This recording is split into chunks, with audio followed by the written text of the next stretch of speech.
Bonsoir à toutes et à tous, ravi de vous retrouver sur 8 Mont-Blanc. Il est 18h, c'est l'heure du journal préparé par l'ensemble de la rédaction. Voici les titres de ce mardi 7 mars 2023.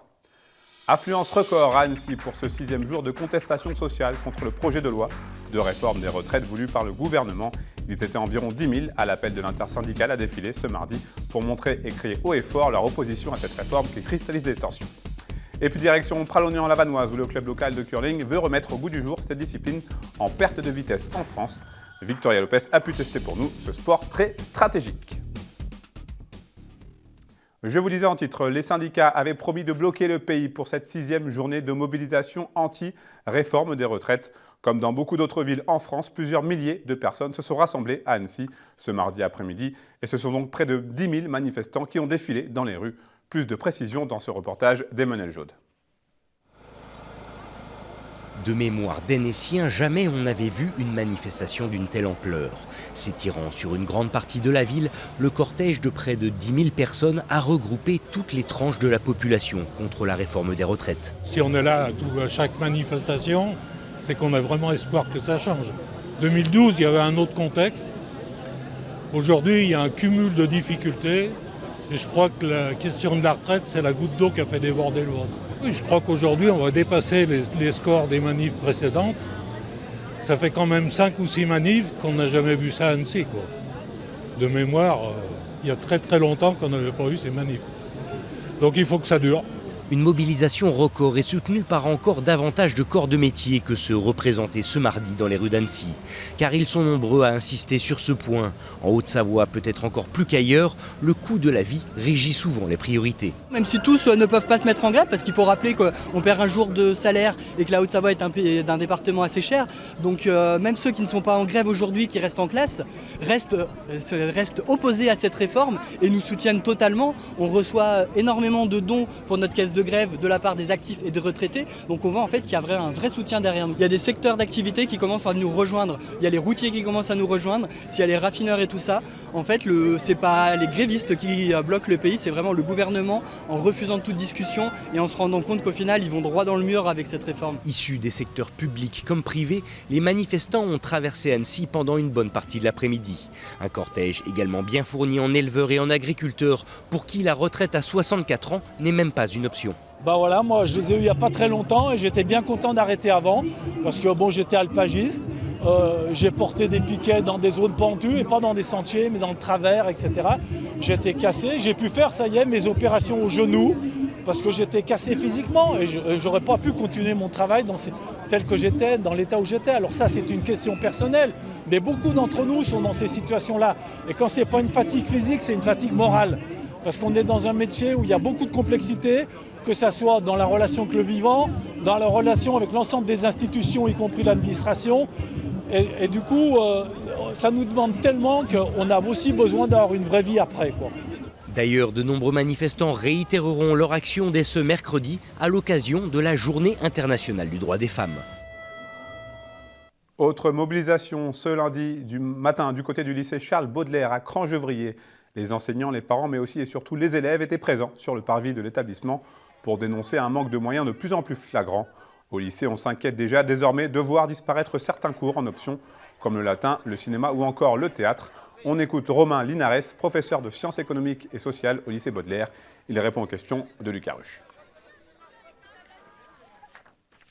En fait, le rassemblement qui a lieu aujourd'hui, il est lié aux différentes options qui sont enseignées au lycée Baudelaire et notamment initialement à une décision du rectorat qui a été prise de fermer l'enseignement de latin et l'enseignement de cinéma audiovisuel qui sont deux options historiques du lycée Baudelaire. Et déjà, nous nous opposons à la fermeture de ces enseignements-là. Nous souhaitons qu'ils soient pérennisés au lycée Baudelaire et nous avons des inquiétudes aussi sur les autres enseignements artistiques et optionnels, l'enseignement de sport, l'enseignement de sciences et techniques de laboratoire que l'on souhaiterait aussi pouvoir conserver et qui soient financés par le rectorat. C'est inquiétant pour nous parce que c'est pas l'état d'esprit que l'on souhaite pour l'éducation nationale. Nous, on souhaite pouvoir offrir un enseignement qui soit ouvert à tous, y compris à d'autres milieux sociaux, à d'autres origines géographiques. Et pour cela, il faut que des dérogations puissent être accordées. C'est l'un des problèmes que l'on a actuellement. Le rectorat ne souhaite pas accorder ces dérogations. Et nous, on s'inquiète du fait que ça va peser sur la mixité sociale du lycée Baudelaire et ça va peser sur l'ouverture sociale, géographique, culturelle de ces enseignements artistiques, sportifs, scientifiques à d'autres élèves, des élèves qui ne peuvent peut-être pas en bénéficier parce qu'ils n'habitent pas dans le bon secteur géographique ou parce qu'ils n'ont pas la bonne origine sociale. Nous, on souhaite défendre une éducation nationale qui soit la plus ouverte et qui soit la plus égalitaire possible. Dans le reste de l'actualité, plusieurs véhicules et une partie du bâtiment de la maison des syndicats de Chambéry ont été incendiés dans la nuit de dimanche à lundi. Selon les premiers éléments de l'enquête, il s'agirait d'un acte criminel qui n'a pas fait de victime. Sans surprise, les réactions de condamnation de ces actes de vandalisme sont nombreuses. Pour Thierry Repentin, le maire de Chambéry, il s'agit, je cite, d'une atteinte grave à la liberté syndicale. Il ajoute qu'en tant que propriétaire des bâtiments, la ville allait déposer plainte, tout comme l'intersyndicale. Pour Marina Ferrari, députée de la première circonscription, rien ne justifie des dégradations d'une telle violence, même si des divergences politiques peuvent exister. Fin de citation. Du sport à présent, discipline prisée de nos voisins helvétiques, le curling perd de la vitesse en France. Il n'existe aujourd'hui plus que 3 pistes permanentes, dont 2 en Haute-Savoie et 1 en Savoie, à Pralognan-la-Vanoise. L'équipement avait accueilli en 1992 les démonstrations de curling pendant les Jeux Olympiques d'Albertville et le club local veut désormais séduire de nouveaux licenciés. Reprenons les bases de ce sport hautement stratégique avec Victoria Lopez.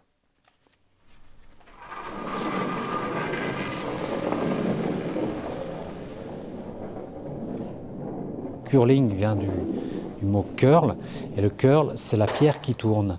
Pour faire tourner cette pierre de 20 kg, envoyée à bout de bras pour atteindre une cible appelée la maison à quelques 40 mètres de distance, il faut quelques aptitudes. C'est pas comme une pétanque, c'est assez physique. Par contre, c'est un jeu très stratégique et qui demande beaucoup de mental et puis de la souplesse aussi. Du mental pour positionner les pierres au bon endroit, sortir quelques coups de maître, de la souplesse pour la pousser, mais aussi beaucoup d'équilibre. Et il faut être très régulier dans les poussées, suivant l'endroit où on veut placer notre pierre sur la glace. On a une force à exprimer qui ne sera jamais la même. Si le joueur qui pousse a un rôle décisif, les 3 autres membres de l'équipe ont une mission tout aussi importante. Donc il y a une personne qui lance. Il y a un chef, un skip, qui est de l'autre côté, qui fait la stratégie et qui dit où il veut les pierres, et 2 balayeurs qui suivent la pierre pour la balayer. Alors le balayage sert à ce que la pierre aille un peu plus loin.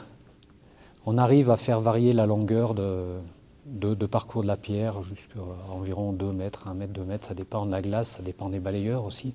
Et donc ça nous permet soit d'aller un peu plus loin, soit d'augmenter ou de faire patienter la pierre avant qu'elle se mette à curler. Parce que curling vient du mot curl, et le curl, c'est la pierre qui tourne. Donc la pierre a une trajectoire un peu en parabole, grâce à cet effet de rotation qu'on lui donne, et qui permet de contourner une pierre et d'aller se cacher derrière. Chaque équipe lance 8 pierres. Celles qui sont le plus près du centre marquent les points. Un match se déroulant dimanche, appelé les Hands. La piste de curling de Pralognan est une piste permanente. Elle fait partie des 3 dernières qui existent en France. Elle fut construite après les JO d'hiver de 1992. En effet, aux Jeux d'Albertville, le curling n'était pas encore un sport olympique, mais les démonstrations furent organisées dans la patinoire de Pralognan-la-Vanoise. Et j'ajoute que cette patinoire fait débat d'ailleurs à Pralognan, puisque Jean-Pierre Favre, le maire de la commune, ainsi que 4 adjoints ont démissionné la semaine dernière. Ils se positionnaient en faveur d'une fermeture de cette infrastructure énergivore, selon eux. Les Pralognanais seront donc appelés aux urnes pour une élection partielle dans les prochaines semaines. C'est la fin de cette édition. Merci à vous pour votre fidélité à l'information sur 8 Mont-Blanc. Merci à toute l'équipe. Vous le savez, vous en avez désormais l'habitude. Tout de suite, vous avez rendez-vous avec Thierry Paune pour la météo. Ensuite, ce sera l'heure de l'aparté de la rédac avec Victoria Lopez qui a pu s'entretenir avec l'humoriste Florian Père pour évoquer le festival Ménuire du Rire. On se quitte avec des belles images de piano en altitude du côté de Val d'Isère avec le pianiste Marc Meyer et Elena Rosanova. Passez une très belle soirée, prenez soin de vous et de vos proches. Je vous retrouve mercredi, même endroit, même heure, pour un nouveau point complet sur l'information sur 8 Mont-Blanc. Et toujours en été.